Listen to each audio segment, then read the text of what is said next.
প্রথমত এবং প্রধানত আমি পুরুষ মানুষদের উদ্দেশ্য করে বলবো, পর্দার আড়ালের বোনেরা একটু ধৈর্য ধরুন, আপনাদের পালা আসবে। যদি আজকে নাও হয় অন্য আরেকদিন বলবো ইনশাআল্লাহ, কিন্তু আজ আমি শুধু পুরুষদের উদ্দেশ্য করে বলবো। মুসলিম সমাজের অনেক পুরুষ মানুষের সাথেই আমার অনেক কথোপকথন হয়েছে, সারা পৃথিবীব্যাপী এবং আমেরিকাতেও। পুরুষ মানুষদের কাছ থেকে অন্যতম একটা অনুভূতির কথা আপনি শুনবেন যে সকলেই আমার কাছ থেকে কিছু চায়। আমার পরিবার আমার কাছে চায়, আমার বাবা মা আমার কাছে চায়, আমার সন্তানেরা আমার কাছে চায়, আমার স্ত্রী আমার কাছে চায়, আমার শ্বশুরবাড়ি আমার কাছে চায়, আমার বস আমার কাছে চায়, আমার সমাজ আমার কাছে চায়, প্রত্যেকেই আমার কাছে কিছু চায়। আর সে যদি একটা ফোন কলও পায়, এমনকি কলটি রিসিভ করার আগে সে ধরে নেয় এটা তার উদ্দেশ্য না যে হ্যালো, আমি তোমার খবর নেওয়ার জন্য ফোন করলাম, তুমি কি ভালো আছো, সবকিছু কি ভালো চলছে, চলো একদিন দেখা করি। এমনকি কেউ যদি কল দিয়ে বলে আসসালামু আলাইকুম, তুমি কেমন আছো, এর মধ্যেই আপনার মাথায় কাজ করে যে সে কি চাইছে, কি ব্যাপারে কল করেছে, কল করার কারণটা কি। কেউই এজন্য আপনার খোঁজ নেয় না যে তারা আপনার ব্যাপারে মনোযোগী। তারা আপনার খোঁজ নেয় কারণ তারা এমন কিছুর প্রতি মনোযোগী যা আপনি তাদেরকে দিতে পারবেন। তো হয়তো আপনি একটা ক্যাশ বাক্স, অথবা আপনি হয়তো একজন সেবক, আপনি শুধু এটুকুই। আপনি আছেন শুধুমাত্র ব্যবহৃত হওয়ার জন্য। আপনি একটা যন্ত্র যাকে ব্যবহার করা হয়, এটুকুই। কেউ আপনাকে নিয়ে চিন্তা করে না, কেউ আসলে আপনার ভিতরের সত্তাটিকে দেখতে পায় না। আর আপনি মসজিদে আসছেন, এখানে শুনতে পান যে মুসলিমরা সবাই ভাই ভাই, আসসালামু আলাইকুম, এরপর আপনারা একে অপরকে আলিঙ্গন করেন, সালাম এবং দোয়া বিনিময় করেন, এতে সমস্যা নেই। কিন্তু যখনই আপনি বলেন ভাই আমি কি আপনার সাথে একটু কথা বলতে পারি, আমি ব্যস্ত, এই মুহূর্তে একটু ব্যস্ত, কারণ কারোরই আপনার জন্য সময় নেই, কারোরই আপনার জন্য সময় নেই। আর আরও এক ধাপ সামনে আগালে আপনার পরিবার হয়তো আপনার উপর নির্ভরশীল, তারা আপনার উপর নির্ভরশীল। উদাহরণস্বরূপ আপনি হয়তো উপার্জনকারী, আর আকস্মিক আপনি অসুস্থ হয়ে পড়লেন এবং চাকরি হারিয়ে ফেললেন। আপনি শুধুমাত্র চাকরি হারালেন না, পরিবারে আপনি সম্মানও হারিয়ে ফেললেন। আত্মীয়রা আর আগের মতো আচরণ করছে না। সবসময় তারা আপনাকে কল করত, এখন আর কেউ কলও করে না। তারা আর আপনার খোঁজ নেয় না, খোঁজ রাখে না, বরং যতটা সম্ভব আপনাকে এড়িয়ে চলে। জানেন কেন? কারণ আকস্মিকভাবেই আপনি দানকারীর ভূমিকা থেকে গ্রহণকারীর ভূমিকায় নেমে এসেছেন। তাই কিছু চাইতে পারে এমন কারো থেকে মানুষ দূরে থাকতে চায়। এমনকি আমাদের পরিবারের ভিতরেই যদি এমনটা ঘটে, তাহলে অবস্থাটা কি হতে পারে যখন এই পরিসর বড় হয়ে সমাজ পর্যন্ত বিস্তৃত হয়? তখন কি ঘটে যখন মানুষ অনুভব করে যে কেউ তার কথা চিন্তা করে না? আর আমরা এখানে একটা ভিন্ন ধরনের সমাজে বসবাস করছি। ইউনাইটেড স্টেটস কিন্তু ডেনমার্ক থেকে আলাদা, এটা জার্মানি থেকেও আলাদা, এমনকি এটা কানাডা থেকেও আলাদা। ইউনাইটেড স্টেটস সম্পর্কে এমন কিছু বলছি যা আপনারা নিজেরাও জানেন। এটাকে পুঁজিবাদের নমুনা ধরা হয়। পুঁজিবাদ অর্থ আপনাকে প্রথম হওয়ার প্রতিযোগিতায় নামতে হবে। কেউ আপনার জন্য চিন্তা করবে না, আপনার নিজের চিন্তা নিজেকেই করতে হবে। কেউ আপনার জন্য এগিয়ে আসবে না। আমরা তো শ্বাস প্রশ্বাসের সাথেও পুঁজিবাদ গ্রহণ করছি, আর তার সাথে যোগ হচ্ছে আমাদের সমষ্টিগত জীবন। এটা সত্য যে যদিও আমাদের মধ্যে কিছুটা হলেও সালাম এবং দোয়া বিনিময়ের ভ্রাতৃত্ব সম্পর্ক রয়েছে, এটা নেহাত আনুষ্ঠানিকতার সীমা অতিক্রম করে না। কিন্তু এটা প্রকৃত ভ্রাতৃত্ব নয়। প্রকৃত ভ্রাতৃত্ব পরীক্ষার একটা পদ্ধতি বলে দিচ্ছি। আমি যদি আসলেই সমস্যার মধ্য দিয়ে যাই, তৎক্ষণাৎ এমন কারো কথা কি মনে পড়ে যাকে আমি কল করতে পারি? কাকে কল করার কথা তাৎক্ষণিক আমার মনে পড়ে? মসজিদের ভাইদের কথা কি মনে পড়ে? যাদের সাথে আমি চলি তাদের কথা কি মনে পড়ে? কার কথা মনে পড়ে? আপনি যদি সেরকম কাউকে পান, তাহলে আপনার জীবনে কিছুটা ভ্রাতৃত্ব রয়েছে। কিন্তু আপনি যদি দুইবার ভাবেন এই ব্যক্তিকে বললে সে আমার সম্পর্কে কি ভাববে, এই ব্যক্তিকে বললে সে কিভাবে এটা আমার বিরুদ্ধে ব্যবহার করবে, আপনাকে যাচাই বাছাই করতে হয় আপনার সমস্যাটি কোনো ব্যক্তিকে খুলে বলবেন কিনা, কারণ আপনি নিশ্চিত না যে সে এই কথা আরো 20 জনের সাথে বলে বেড়াবে কিনা। তখন আপনি ঈদের দিনে উত্তপ্ত আলোচনার বস্তুতে পরিণত হবেন। জানেন ওই ভাইটি আমাকে কি বলেছে, কি ঘটেছে তার সাথে? ও মাই গড! আপনি অন্য কারো উপভোগের গল্পে পরিণত হতে চান না, এই জন্য নিজের মুখ বন্ধ রাখেন। জানেন এর অর্থ কি?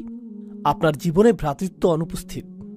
একজন ইমানদার অপর ইমানদারকে যে সতর প্রদান করার কথা, সেটা আপনার তা নেই। আসুন আরও এক ধাপ এগিয়ে যাই, সেই আয়াতটিতে যাওয়ার আগে যা আমি আসলেই আপনাদের সাথে শেয়ার করতে চাই। আরেক ধাপ এগিয়ে যাই। আমাদের সমাজে এমন তরুণ অথবা বৃদ্ধ মানুষ রয়েছেন যারা ব্যর্থ হয়েছেন। ব্যর্থতাও জীবনেরই অংশ। আপনি কোনো পরীক্ষায় অকৃতকার্য হলেন, এটা ঘটতেই পারে। চাকুরির পরীক্ষায় ব্যর্থ হলেন, এটা ঘটতেই পারে। আপনি ধর্ম পালনে ব্যর্থ হতে পারেন। কোনো তরুণ হতাশার শিকার হয়ে মদ্যপান শুরু করতে পারে, এটা ঘটতে পারে। কেউ হারাম সম্পর্কে জড়িয়ে পড়তে পারে, এরপর ড্রাগ, মদ্যপান এবং এ জাতীয় আরও অন্ধকার পথ বেছে নিতে পারে, আরও খারাপ পথেও যেতে পারে। সে আরও নিচে চলে যেতে পারে, আরও নিচে চলে যেতে পারে। আপনি যদি আপনার শিশু সন্তানটিকে নিয়ে হাঁটেন আর শিশুটি পড়ে যায়, তখন আপনি কি করেন? আপনি তাকে তুলে নেন, তাকে মুছে দিবেন। যদি সে আঘাত পায়, সেখানে ব্যান্ডেজ লাগিয়ে দিবেন, অ্যান্টিসেপটিক লাগিয়ে দিবেন, তাকে সেরে ওঠার সুযোগ দিবেন যাতে সে সুস্থ হয়ে ওঠে। আমাদের সমাজে কি ঘটে, কি হয় যখন আমাদের পরিসরে কেউ নিচে পড়ে যায়? ও মাই গড, আস্তাগফিরুল্লাহ। এই যুগের তরুণদেরকে দেখো, জানো কি দেখলাম? আব্দুল করিম কি করেছে জানো? লা হাওলা ওয়ালা কুওয়াতা ইল্লা বিল্লাহ। আমি তাকে অমুক জায়গা থেকে বের হতে দেখলাম। ইন্না লিল্লাহি ওয়া ইন্না ইলাইহি রাজিউন। কেউ একজনের তার সাথে কথা বলা উচিত। জানেন বিষয়টা কি? সেই ব্যক্তিটি হয়তো একটি পাপ কাজ করেছে, আমি বলবো যে আপনি তার চেয়েও বড় পাপ কাজ করেছেন। সেটা যদি আল্লাহর বিরুদ্ধে করা অপরাধ হয়ে থাকে, আপনিও তো নিজের মুখ ব্যবহার করে অন্য মানুষের সামনে অপর এক ভাইয়ের মর্যাদা নষ্ট করেছেন। আর আস্তাগফিরুল্লাহ বলছেন যেন আপনি প্রকৃতই তার ভালো চাইছেন। কারণ আপনি যদি প্রকৃতই ভালো চাইতেন, প্রথমত আপনার মুখ বন্ধ থাকত, আর একমাত্র তখন এটা খুলত যখন আপনি তার কাছে গিয়ে তাকে জড়িয়ে ধরে বলতেন, যদি কখনো প্রয়োজন হয় আপনার কথা শোনার জন্য আমি সদা প্রস্তুত, আর আমি মারা গেলেও আপনার এই গোপনীয়তা প্রকাশ করব না। সেটাই হতো ভ্রাতৃত্ব সুলভ আচরণ। এখন যা করছেন তা ভ্রাতৃত্ব নয়। আমি আমাদের তরুণদের নিয়ে উদ্বিগ্ন। এটা ভ্রাতৃত্ব না। আমি জানি না এটা কি, তবে কমপক্ষে এটা যে অগোচরে আক্রমণ সেটা তো বলাই যায়। কিন্তু এই বাস্তবতাটি আমি আমার জন্য সৃষ্টি করেছি। তারপর আমরা এই কথা বলার ধৃষ্টতা দেখাই যে উম্মাহ কেন ঐক্যবদ্ধ নয়? কোটি কোটি মানুষ রয়েছে। আরে ভাই, আপনি কি আমাদের 1 ডজন মানুষকে ঐক্যবদ্ধ দেখাতে পারবেন? 2 ডজনকে দেখাতে পারবেন? কোটি কোটি মানুষের একতা নিয়ে কথা বলার আগে কয়েকশো ঐক্যবদ্ধ মুসলিম দেখাতে পারবেন? আমি চাই যে আমি নিজে এবং আপনারা আমাদের নিজস্ব পরিসরে পুনরায় চিন্তা করা শুরু করি যে ঐক্য অর্থ আসলে কি। কারণ কোরআনে বর্ণিত ঐক্য হলো নিজের ভেতরে অনুভূত ঐক্য।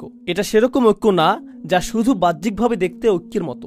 এটা ঐক্য না যে আমরা একই রকম কথা বলি, অথবা আমরা একই রকম পোশাক পরি, অথবা আমরা একই মাযহাব অনুসরণ করি তাই আমরা ঐক্যবদ্ধ, আমাদের দাড়ির দৈর্ঘ্য সমান তাই আমরা ঐক্যবদ্ধ, অথবা আমাদের কাপড় সমান মাপে টাকনুর উপর থাকে তাই আমরা ঐক্যবদ্ধ, আমরা একই বক্তার আলোচনা শুনি তাই আমরা ঐক্যবদ্ধ। এগুলো সবই অযৌক্তিক, এগুলো সবই অর্থহীন। প্রকৃত ঐক্য হলো যখনই আপনি কোনো মুসলিম ভাইকে দেখেন, যেই মুহূর্তে তিনি আপনাকে সালাম দেন, অন্য সকল প্রতিবন্ধকতা অদৃশ্য হয়ে যায়। ওয়ালা তাকুলু লিমান আলকা ইলাইকুমুস সালামা লাস্তা মুমিনান। এটুকুই যথেষ্ট। তারা আপনার ভাই, আপনি তাদের জন্য সদা প্রস্তুত, তারা আপনার জন্য সদা প্রস্তুত। আমরা ঐক্যের প্রকৃত অর্থ জানব না যদি আমরা এটা নির্মাণ না করি, যদি আমরা এটাকে লালন না করি। আর আপনি এবং আমি এটাকে লালন করতে পারবো যদি আমাদের নিজেদের ব্যক্তিগত পরিসর থেকে ঐক্যের চর্চা সৃষ্টি করা শুরু করি এবং মানুষের সাথে সম্পর্ক তৈরি শুরু করি। এই বিষয়ে আমি সর্বশেষ একটি কথা বলবো। ইতিমধ্যেই বক্তব্য দীর্ঘায়িত হয়ে গিয়েছে। সর্বশেষ যে কথাটি বলবো তা হলো, আমি 18-19 বছর বয়স থেকেই মুসলিমদের মাঝে কাজ করছি। খুতবা, দার্স এবং সক্রিয় কার্যক্রমগুলোতে যুক্ত ছিলাম। এটা প্রায় 25-26 বছর আগের কথা। আমি এই কার্যক্রমে দীর্ঘ সময় ধরে সংযুক্ত। আমি অনেক হালাকায় যোগ দিয়েছি, অনেক ইমামের সাথে ঘুরে বেরিয়েছি এবং যারা ইসলামী সম্মেলনের আয়োজন করে এই মানুষদের পরিসরে যুক্ত ছিলাম। আর এই পরিসরে আপনি বন্ধুত্ব তৈরি করেন, তাদের সাথে আপনি কথা বলেন ইসলাম নিয়ে, আপনি কথা বলেন উম্মার সমস্যা নিয়ে, আপনি অমুক আয়াত নিয়ে কথা বলেন, আপনি অমুক হাদিস নিয়ে কথা বলেন, আপনি ইতিহাস নিয়ে কথা বলেন।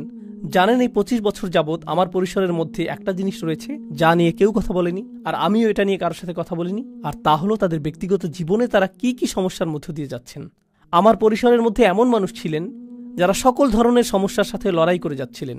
বিষণ্ণতা, দুশ্চিন্তা, এমনকি কখনো কখনো আত্মহত্যার চিন্তা, বিবাহ বিচ্ছেদের কষ্ট, সন্তান লালন পালন, ভিসা বাতিল হওয়া, সব ধরনের সমস্যা ঘটে যাচ্ছে। আপনার জানার বাইরে থেকে যাচ্ছে, কারণ তারা এটা জানে যে এসব বিষয়ে কথা বলার জায়গা এটা না। তাদের মনোযোগের কেন্দ্রবিন্দু হলো শুধু হালাকা। তাদের মনোযোগ হলো তুমি কি এই প্রোগ্রামটা করতে পারবে, এটাই তাদের মনোযোগের বিষয়, এটুকুই। আর তুলনা করার জন্য আমি খ্রিস্টানদের একটা গির্জায় গিয়েছিলাম, শুধু দেখার জন্য যে তারা কি করে। এক বুধবার রাতে গিয়েছিলাম, এখানকার স্থানীয় একটা গির্জা। তারা গোল হয়ে বসে, প্রথমে 5-7 মিনিট তারা গান গায় এবং এই জাতীয় কিছু কাজ করে। এরপর 1 ঘন্টা অতিবাহিত করে। জানেন সেই 1 ঘন্টায় তারা কি করে? সেখানকার পাদ্রী একজনকে বললেন, এই তোমার নাম কি? আমার নাম ফ্রাঙ্ক। তোমার নিজের সম্পর্কে কিছুটা বলো ফ্রাঙ্ক। এটা তোমার এমন কি কোনো বিষয় আছে যার জন্য আমরা সবাই প্রার্থনা করতে পারি? হ্যাঁ, আমার মেয়ে আমার সাথে কথা বলে না, সেজন্য প্রার্থনা করুন। সকলে আসুন ফ্রাঙ্কের জন্য প্রার্থনা করি। পরবর্তী মহিলা, তুমি কি সমস্যা রয়েছ? আসো, তোমার জন্য প্রার্থনা করি। কল্পনা করতে পারেন তারা এভাবে কথা বলছে আর এই মানুষগুলো একে অপরকে চিনেও না। সব শেষে তারা একে অপরকে আলিঙ্গন করলো। এরপর এক ব্যক্তি এসে বলল, আমার মেয়ের সাথেও আমার একই রকম অবস্থা ছিল, আমরা কিন্তু যোগাযোগ রাখতে পারি, মাঝে মাঝে এই বিষয়ে কথা বলতে পারি, এটা অনেক বড় প্রাপ্তি। আর আমি বিস্মিত হয়ে এটা দেখছিলাম। আমাদের সত্য ধর্মের অনুসারী হওয়ার কথা ছিল, আদিল্লাতিন আলাল মুমিনিন, আমাদের হওয়ার কথা ছিল ইউসিরুনা আলা আনফুসিহিম। আমি দেখলাম যে এই সবগুলো আয়াতই এমন মানুষেরা চর্চা করছে যারা আমাদের ধর্মের ভিতরের কেউ না। আর এত বছর ধরে আল্লাহর ঘর মসজিদে এবং মুসলিম পরিবেশে থেকেও আমি এটা দেখিনি। যা আছে তা খুবই সামান্য। আমাদেরকে যত্নশীলতার সাথে লালন করতে হবে, ভ্রাতৃত্বের লালন করতে হবে। এখান থেকে ঐক্য আসবে। এটা বক্তব্য, আলোচনা এবং ভিডিও থেকে আসবে না। এটা আসবে যখন আপনি এবং আমি আসলেই সম্পর্ক তৈরি করব, গভীর সম্পর্ক। আল্লাহ আমাদেরকে একটি খাঁটি ঐক্যের অধিকারী মানুষে পরিণত করুন আর আমাদেরকে একে অপরের প্রতি আন্তরিক করে দিন। তিনি আমাদের সম্পর্কের কৃত্রিমতা ও কপটতা দূর করে দিন এবং সবচেয়ে শক্তিশালী, গভীর এবং অকৃত্রিম সম্পর্ক দিয়ে তা প্রতিস্থাপিত করে দিন। বারাকাল্লাহু লি ওয়া লাকুম। আসসালামু আলাইকুম।